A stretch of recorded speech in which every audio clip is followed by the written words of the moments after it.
Hi everyone, welcome back to another video from Tech for Gamers. Today in this video we will be learning how to unfriend someone on Roblox. Whether you are cleaning up your friend list or just want more privacy, unfriending someone on Roblox is quick and easy. First of all, open up your Roblox application on your mobile device, or you can also sign in to roblox.com on a web browser. Either way, once you are logged in, go ahead and tap on the Friends tab at the top. All of your friends will be displayed on this page. Select one of your friends you want to remove and then tap on the three dots at the bottom left. Now from the pop-up, click on Unfriend. Soon after you do that, you'll be able to unfriend or remove the person from your friend list.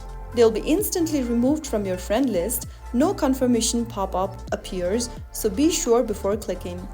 That is how you can easily unfriend someone in Roblox. If you found the video helpful, don't forget to like, share and subscribe to the channel. I will see you in the next video. Thank you for watching.